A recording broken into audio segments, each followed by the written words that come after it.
نماز کی رکعت اور تعداد کا حساب نہیں ہو رہا، وہاں نماز کا معیار چیک کیا جا رہا ہے۔ نماز کا معیار میں دو تین چیزیں ہیں جو اہم قرآن نے بتائی ہیں۔ ہم نمازیں قائم کر کے بیٹھے ہیں، مگر ہم سوچیں، ان کی فضائل میں جا کر کبھی جھانکیں، کبھی غور تو کریں، جو اہم قرآن نے رکن بیان کیے وہ کون سے ہیں؟ وہ تین چار اہم ہیں۔ سب سے پہلا، قد افلح المومنون، تحقیق وہ مومن کامیاب ہو گئے، وہ مومن کامیاب ہو گئے۔ کون سے؟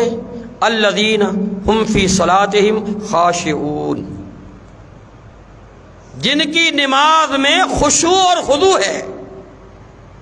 ہماری نمازوں میں خشوع اور خضوع ہے۔ اللہم صلی علی محمد وعلی آل محمد کما صلیت علی ابراہیم وعلی آل ابراہیم انک حمید مجید۔ اللہم بارک علی محمد وعلی آل محمد کما بارکت علی ابراہیم وعلی آل ابراہیم انک حمید مجید۔ من یطع اللہ ورسولہ فقد رشد واہتدی ومن یعص اللہ ورسولہ فقد ضل وغوی۔ وسراجا منیرا سبحانک لا علم لنا الا ما علمتنا انک انت العلیم الحکیم۔ فقد قال اللہ سبحانہ وتعالی بعد فاعوذ باللہ السمیع العلیم من الشیطان الرجیم من حمزہ ونفخہ ونفسہ۔ بسم اللہ الرحمن الرحیم۔ منیبین الیہ واتقوہ واقیموا الصلاۃ ولا تکونوا من المشرکین۔ رب اشرح لی صدری ویسر لی امری واحلل عقدۃ من لسانی یفقہوا قولی۔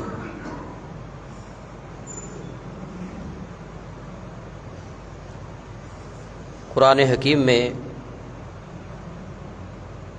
اللہ سبحانہ و تعالی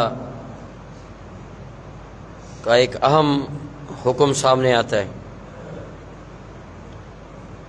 کہ وَأَنَّ الْمَسَاجِدَ لِلَّهِ فَلَا تَدْعُوا مَعَ اللَّهِ أَحَدًا، کہ یہ مسجدیں اللہ تعالیٰ کا گھر ہے، اور اگر لفظی ترجمہ کیا جائے بے شک یہ مساجد اللہ کے لیے ہیں۔ فَلَا تَدْعُوا مَعَ اللَّهِ أَحَدًا، اس میں تمہیں کیا کرنا ہے؟ پکارنا ہے، بلانا ہے،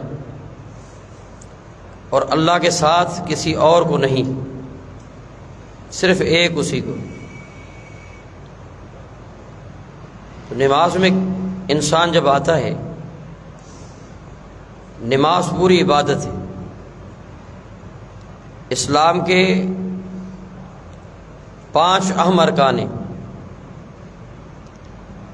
جس پر اسلام کی عمارت ہے، جو 2 آپ کے سامنے بلکہ وہ ایک حصہ ہیں جس کو ہم کلمہ توحید کہتے ہیں، کلمہ طیب کہتے ہیں، مکمل آپ سن چکے ہیں، عقیدہ توحید اور اتباع رسول صلی اللہ علیہ وآلہ وسلم۔ یہ بنیادی باتیں تھیں جس پر قریباً 17 جمعے ہو چکے ہیں۔ اگر سمجھنا چاہیے تو اور بھی کافی مواد ہے۔ خلاصہ کلام ان کا یہ ہے کہ دین خالص ہے،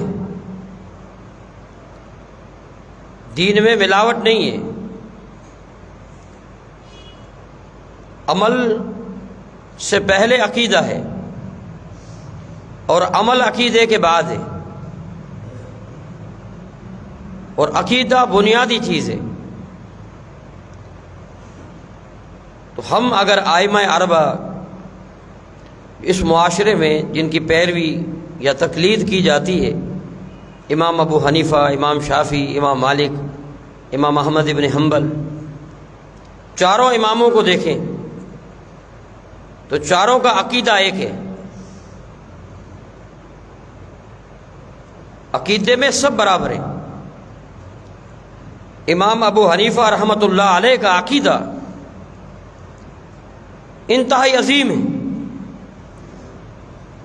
مگر جہاں ہمارا مسلک، ہماری رائے، ہماری سوچ آ جاتی ہے تو ہم عقیدے میں امام ابو حنیفہ کو بھی چھوڑ دیتے ہیں۔ جو احناف حضرات ہیں جن کو ہم حنفی کہتے ہیں، جو ہمارے معاشرے میں دو بڑے اہم گروہ ہیں، دونوں حنفی ہیں، ایک میں دیوبندی ہیں، ایک میں بریلوی ہیں، دونوں امام ابو حنیفہ رحمۃ اللہ علیہ کے پیروکار ہیں، مگر علل اعلان یہ بات واضح دو ٹوک ہے کہ دونوں امام ابو حنیفہ کے عقیدے کو نہیں مانتے۔ جائیں پوچھیں کیوں، وہ جواب وہ دیں گے۔ اس سے مراد امام ابو حنیفہ کا عقیدہ غلط تھا۔ امام ابو حنیفہ رحمۃ اللہ علیہ عقیدے میں خراب تھے، کیوں نہیں مانا جاتا ہے؟ دوسرا جو اس کا خلاصہ ہے وہ یہ ہے کہ ہم سب یقین رکھتے ہیں، ہمارا ایمان ہے کہ نبی صلی اللہ علیہ وسلم کی امت میں قرب قیامت کے وقت سیدنا عیسیٰ علیہ السلام آئیں گے، سب مانتے ہیں۔ عیسیٰ علیہ السلام اللہ کے نبی، اللہ کے رسول تھے، وہ آئیں گے۔ جب وہ آئیں گے تو وہ قرآن و حدیث کو فالو کریں گے، وہ نبی صلی اللہ علیہ وسلم کی اتباع یا سنت پر چلیں گے، یا وہ کسی امام کے مقلد بنیں گے؟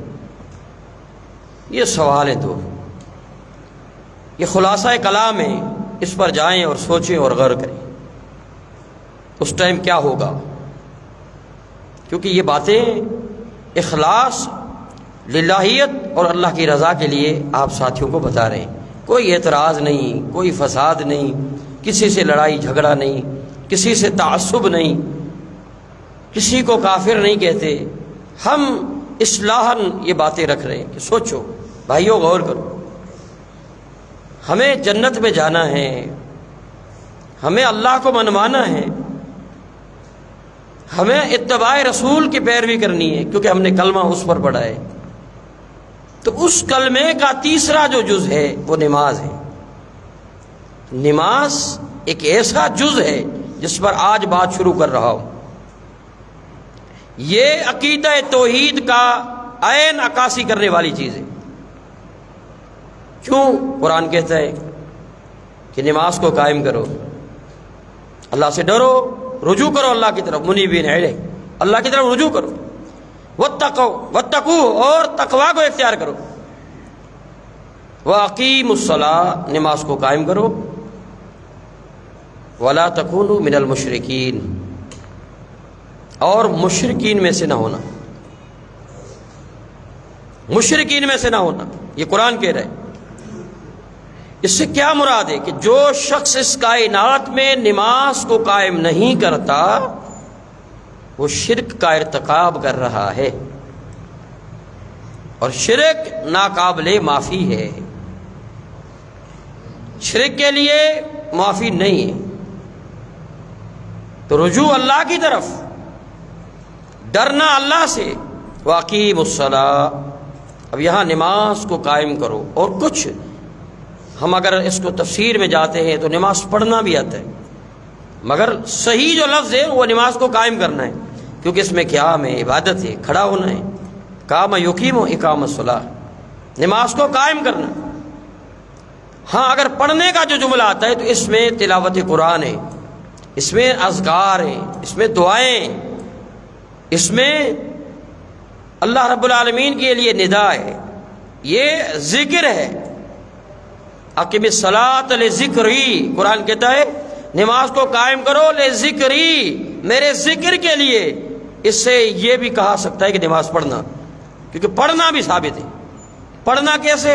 کیونکہ اس میں دعائیں ہیں، وہ پڑھی جاتی ہیں، سورہ فاتحہ ہے پڑھی جاتی ہے، قرأت ہے پڑھی جاتی ہے، مگر قائم سے مراد کہ اسے چھوڑنا نہیں ہے،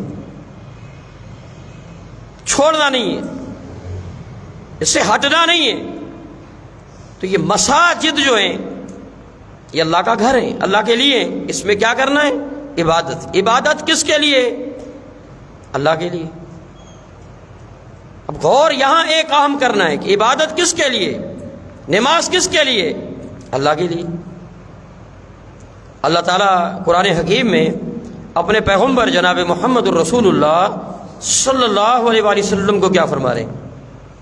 آپ کہہ دیجئے، ان کو سنا دیجئے، بتا دیجئے، قل ان صلاتی، بے شک میری نماز، ونسکی، میری قربانی، محیای مماتی، میرا جینا مرنا، للہ رب العالمین، کس کے لیے؟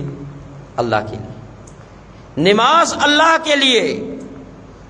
اگر جو اللہ کے لیے عمل ہے وہ اللہ کے لیے نہیں ہوگا، شرک ہو جائے گا۔ اور دوسری اہم بات کہ جو عمل اللہ کے لیے ہے وہ سکھلایا محمد رسول اللہ ہے، وہ سکھلانے کے لیے آپ آئے، پیغمبر نے سکھلا دیا۔ حج ہے، نبی نے سکھلایا، سفر کے طریقے ہیں، نبی نے سکھلائے، غمی کے طریقے ہیں، نبی صلی اللہ علیہ وسلم، خوشی کے طریقے ہیں، نبی صلی اللہ علیہ وسلم، نکاح ہے، طلاق ہے، سب نبی صلی اللہ علیہ وسلم سکھلائے۔ شریعت ہے، یہ شریعت ہے۔ اس میں جو نماز ہے اس کا طریقہ بھی رسول اللہ صلی اللہ علیہ وسلم نے بتایا، صلو کما رأیتمونی اصلی، نماز اس طرح پڑھو جس طرح مجھے پڑھتے ہو دیکھ رہے۔ اور اس کی بڑی فضیلت ہے، اس نماز کی بڑی فضیلت ہے۔ ایک اہم فضیلت اس کی یہ ہے کہ عقیدہ توحید اور اتباع رسول کے بعد جب قیامت کا دن ہے، اللہ رب العالمین کی عدالت ہے، ہم کھڑے، اللہ تعالیٰ کیا پوچھ رہا ہے؟ نماز کے بارے میں پہلا سوال ہے، ان اول یحاسب بہ العبد یوم القیامہ فی الصلاۃ، جس سے آج میں بھی غافل ہوں، آپ بھی غافل ہیں۔ یہ چوٹی کا عمل ہے، نماز چوٹی کا عمل ہے،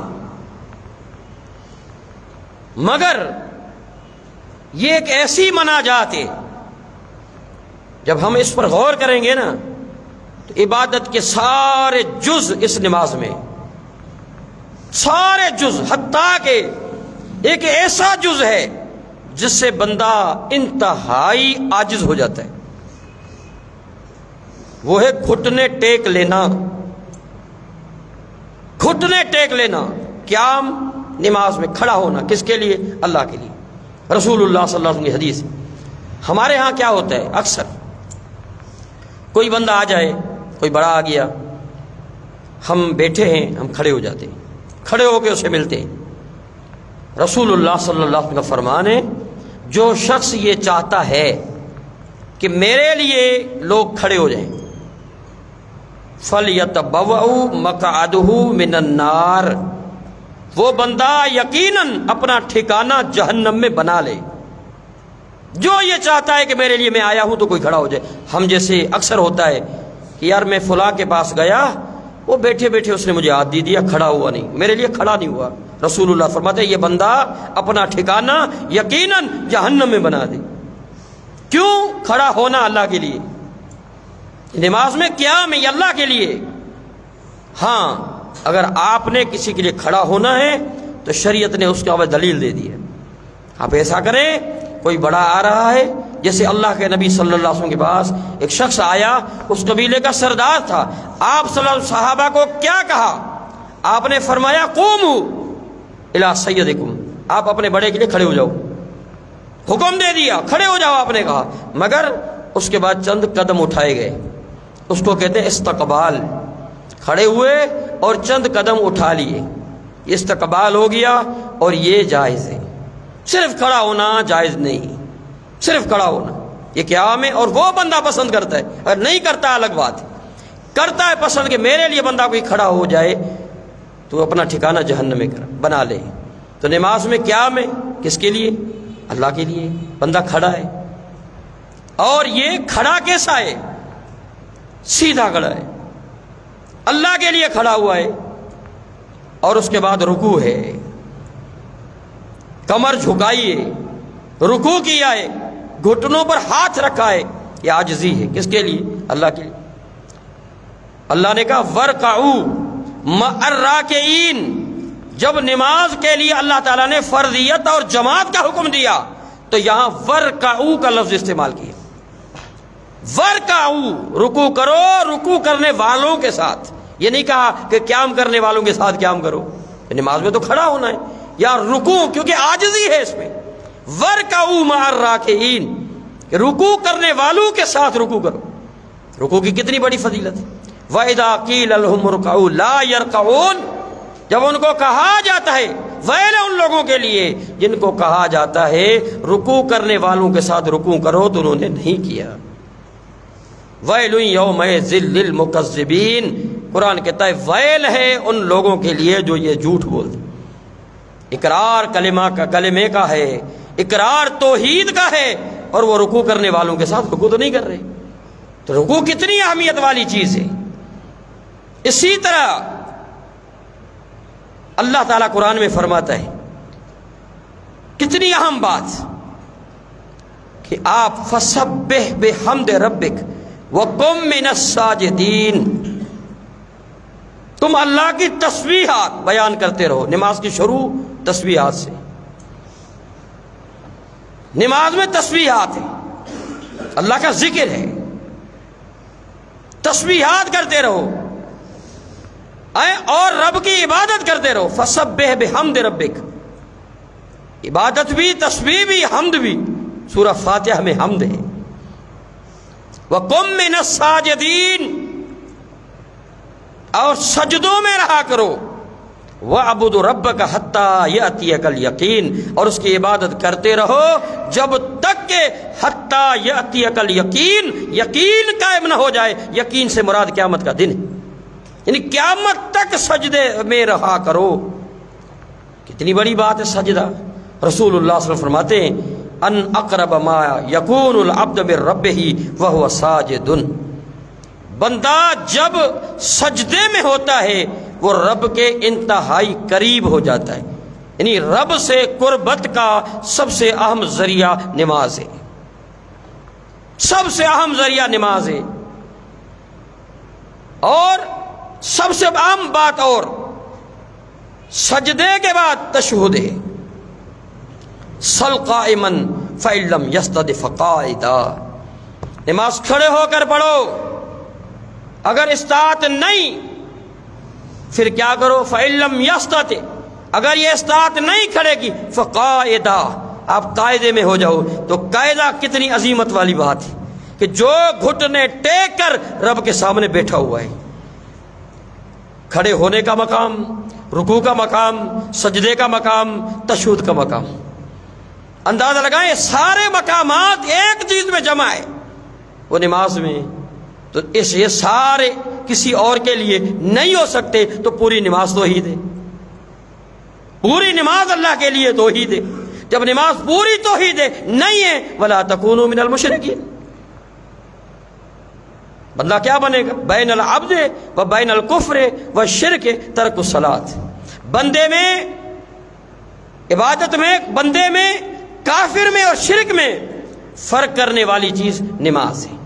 نماز پڑھتا ہے اللہ کا بندہ ہے، نماز قائم ہے اللہ کا بندہ ہے، نماز کو ترک کرے گا یہ کیا ہوگا؟ یہ کفر ہو جائے گا۔ تو سب سے پہلا سوال قیامت والے دن کیا ہوگا؟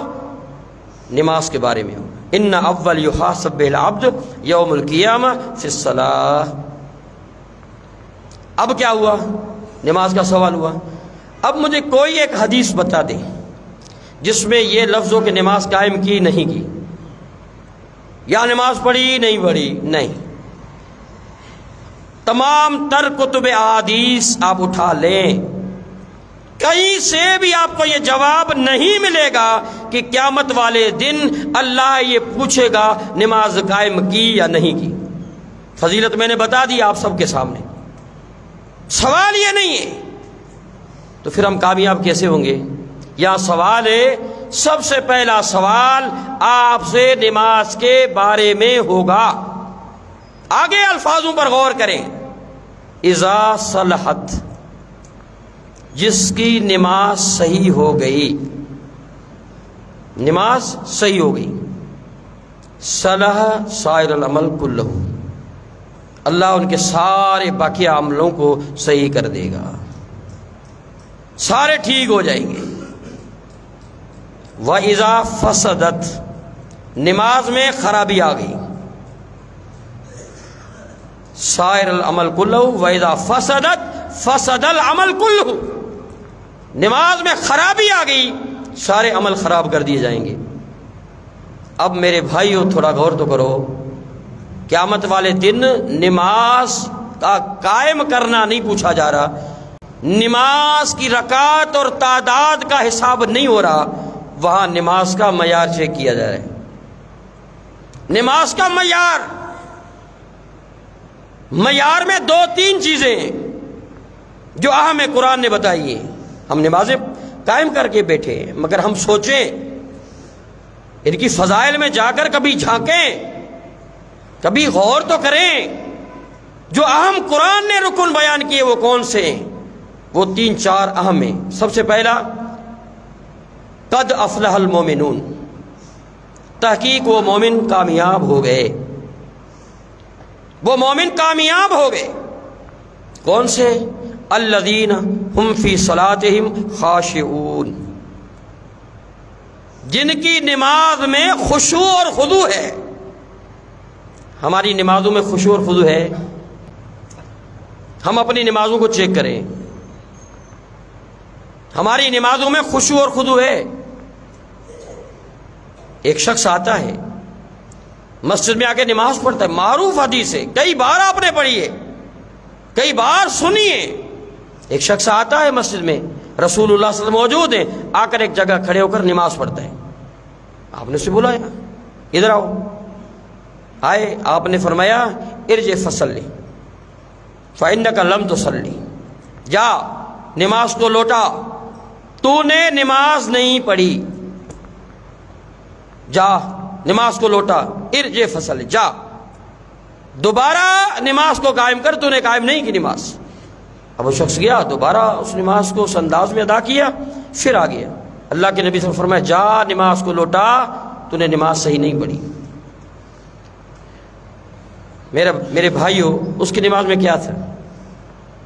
کیوں آپ نے کہا؟ اس کے قیام، اس کے رکوع صحیح نہیں تھے، جلد بازی تھی، نماز جلدی میں پڑھ رہا تھا۔ خشوع اور خضوع تب ختم ہوتا ہے جب نماز میں فل اسپیڈ لگا دو، نماز میں ریس لگا دو، نماز میں قرآن دوڑ دوڑ کر پڑھو۔ آج ہماری نمازیں کیسی؟ کبھی آپ نے غور کیا ہے؟ اللہ کے لیے کھڑے ہیں، اللہ کے لیے کھڑے، قیام کتنا ہوتا ہے، رکوع کتنا ہوتا ہے، رکوع کے بعد اما عائشہ صدیقہ رضی اللہ تعالی عنہا بیان کرتی ہے، آپ جب رکوع سے اٹھتے تھے، ہم یہ غور کر، عورتیں الگ ہوتی تھی، پردہ ہوتا تھا، یہ سسٹم تھا، ہم غور کرتی تھی کہ کہیں سجدہ کرنا بھول تو نہیں گئے۔ آپ کا قیام کیسے، کس انداز کا تھا؟ اور آج ہمارے رکوع سجدے قیام کیسے؟ کیا ہماری نمازیں صحیح ہیں؟ نماز میں خشوع اور خضوع ہے، نماز میں اور خشوع اور خضوع کیا ہے؟ قرآن سے پوچھئے، ان الذین هم من خشیت ربہم مشفقون، یہ خشیت سے مراد بندے کی کیفیت ہے۔ آج نماز پڑھ رہے ہیں، ادا کر رہے ہیں، کیفیت کیا ہے؟ کیونکہ ہمیں نماز میں غور ہی نہیں، نماز میں تدبر نہیں ہے، نماز میں تفکر نہیں ہے، نماز میں خیالات نہیں ہیں۔ یقین جانیں، آپ کبھی یہ سوچیں کہ نماز ادا کرنے کے بعد سلام پھیر کر بیٹھ کر کبھی آپ سوچو امام نے پہلی رکعت میں کون سی سورت پڑھی تھی، دوسری میں کون سی پڑھی تھی۔ ہماری نمازیں تو یہ ہیں، تو کیا کامیاب ہو سکتے ہیں؟ یہ نماز ادا کرنا عبادت ہے، یہ عادت نہیں ہے۔ عبادت کو عادت بنا دینے والے ناکام ہو جائیں گے۔ عبادت کو عبادت بناؤ، عبادت میں ایک روح ہے، نماز روح ہے، نماز غذا ہے، غذا دین، دین کی غذا ہے، وہ ہمیں مل رہی ہے۔ نماز ادا کرنے سے ان الصلاۃ تنہا عن الفحشاء والمنکر، نماز تمہیں بے حیائی اور برائی کے کاموں سے روک لیتی۔ آج نماز روک رہی ہے؟ نماز روکتی ہے؟ نہیں۔ کیا خشوع اور خضوع نہیں ہے؟ نماز میں وہ تدبر نہیں ہے۔ نماز ادا ہو رہی ہے، ہمیں پتہ نہیں امام پڑھ کے آ رہا ہے۔ تو میرے بھائیوں، نماز کو غور سے آپ ادا کریں، قیامت والے دن معیار چیک ہوگا، نماز کا معیار۔ اور دوسری حدیث جو بڑی اہم ہے وہ حفاظت۔ قرآن نے بھی کہا کہ جو نماز کی حفاظت کرتے والذین هم فی صلاتہم یحافظون، وہ لوگ کامیاب ہو گئے جو نمازوں کی حفاظت کرتے ہیں۔ اس پر کئی احادیث ہیں، کئی احادیث۔ ایک یہ حدیث ہے، رسول اللہ صلی اللہ علیہ وسلم فرمایا کہ من حافظ علیہا، جس نے نماز کی حفاظت کی، قیامت کا دن ہوگا۔ اب ہم نے حفاظت کی، ظہر، عصر، مغرب، عشاء، فجر، فجر سے لے کر عشاء تک یہ 5 نمازیں ہیں، ان کی ادائیگی، ان کا قیام، ان نماز کے اندر تدبر اور ان کے وقت پر آنا، اور اس کے ساتھ پہلی صف دائیں جانب کھڑا ہو جانا، تکبیر اولا، بڑی فضیلتیں۔ جس نے حفاظت کی کانت لہو، وہ نماز اس قیامت والے دن 3 چیزیں بن کر آئے گی، نوروں و برہانوں و نجاتن۔ یہی نماز روشنی بن کر آئے گی۔ جہاں اندھیرا ہوگا، پل صراط پر اندھیرا ہوگا، قرآن نے بھی کہا ہے وہاں روشنی سے آپ جاؤ گے، نماز روشنی کرے گی۔ قبر میں نماز روشنی کرے گی، اندھیرا ہے، ان اندھیروں میں روشنی۔ رسول اللہ صلی اللہ علیہ وسلم فرمانے کہ جو راتوں کے اندھیروں میں مساجد کی طرف آتے ہیں، قیامت والے نور بن کر آئیں گی۔ نماز نور ہے۔ اللہ کا پیغمبر فرما رہے جو حفاظت کرے گا قیامت والے دن کانت لہو نورا و برہانا و نجاتن یوم، یہ روشنی بن کر آئے گی، برہان، یہ دلیل بن کر اللہ کے سامنے کھڑی ہو جائے گی۔ یہ نماز معمولی چیز نہیں ہے، دلیل بنے گی۔ اور تیسری اہم بات کہ ہماری نجات کا ذریعہ بنے گی، رسول اللہ کہہ رہے ہیں صلی اللہ علیہ وسلم، ذریعہ نجات نماز ہے۔ وَمَن لَّمْ يُحَافِظْ عَلَيْهَا، جس نے اس کی حفاظت نہ کی، کبھی ظہر، کبھی عصر، کبھی عشاء، کبھی مغرب، کبھی سویا رہا نمازوں میں، اور جو سویا رہا، صحیح بخاری کو اٹھاؤ، رسول اللہ صلی اللہ علیہ وسلم فرماتے ہیں ایک شخص مجھے دکھایا گیا، لیٹا ہوا ہے، چہرہ اوپر ہے، فرشتے اس پر پتھر مارتے ہیں، چہرہ مسمار ہو جاتا ہے، فرشتے پھر پتھر اٹھاتے ہیں، چہرہ بن جاتا ہے، پھر مارتے ہیں، چہرہ مسمار، پھر مارتے ہیں، چہرہ بن رہا ہے، یہ عذاب ہو رہا ہے اسے۔ کیوں ہو رہا ہے؟ میں نے پوچھا، مجھے بتایا گیا یقرأ القرآن فیرفضہ وینام الصلاۃ المکتوبہ، 2 خامیاں تھی، قرآن پڑھا بھول گیا، فرض نماز ہو رہی تھی سویا ہوا تھا، فرض کے ٹائم سویا ہوا تھا۔ آج ہم سوتے نہیں، عصر نماز چلی جاتی ہے، کچھ سوئے ہوئے تھے، فجر میں اٹھتے نہیں، سوئے ہوئے۔ تو یہ نماز دلیل کن کے لیے بنے گی؟ روشنی کن کے؟ حفاظت کرے گا۔ وَمَن لَّمْ يُحَافِظْ عَلَيْهَا لَمْ تَكُن لَّهُ نُورًا وَبُرْهَانًا وَنَجَاتًا يَوْمَ الْقِيَامَةِ، جو اس کی حفاظت نہیں کرے گا، نہ یہ روشنی بنے گی، نہ دلیل بنے گی، نہ نجات بنے گی۔ ما قارون و فرعون و حامان و ابی بن خلف، یہ بندہ نمازی، یہ نمازی قیامت والے دن قارون کے ساتھ ہوگا، فرعون کے ساتھ ہوگا، حامان کے ساتھ ہوگا، ابی بن خلف کے ساتھ ہوگا۔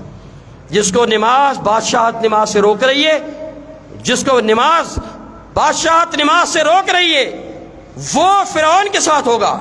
جس کو تجارت نماز سے روک رہی ہے، وہ امام جو نماز تجارت سے روک رہی ہے، وہ ابی بن خلف سے ہوگا۔ جس کو وزارت روک رہی ہے، وہ حامان کے ساتھ ہوگا۔ جس کو مال دولت روک رہی ہے، وہ قارون کے ساتھ ہوگا۔ کون سی چیز ہے جو نماز کے لیے ہمیں روک رہی ہے؟ غور کریں آپ۔ پر نماز پڑھنے والا کہاں جا رہا ہے؟ تو میرے بھائیوں، نماز کی حفاظت کرو، اور خشوع اور خضوع، نماز کو غور سے پڑھو۔ یہ انتہائی طویل موضوع ہے، انشاءاللہ اٹھایا ہے تو اللہ اس بیڑے کو پار کرے گا۔ ہم اس نماز کی فضائل، فضیلتیں، مناقب آگے بیان کریں گے۔